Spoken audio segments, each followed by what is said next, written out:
kaga yanzu Allah ya min rabu na samu towa daji na bayyana. Kaga ina ganin ni da gari da shi kenan. Allah na gode ma da ni bayyana nan. Wallahi kam ta yi. Laya ina ganin mallan ka bayyana. Mallami. Assalamu alaikum. Ya kake ciki? Ya kake? Wala bi abokina yana cewa ya bada ka dashi da cikin lafiya ne. Wasu azumi yadda. Shi an ce to bare in komo daji kila yalla gare be iska miki.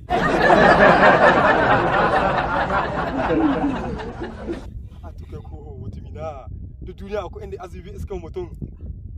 To kai ko mutum ne na an ba da abin ka ba ni da nayo daji. Ai ka so ko na tira.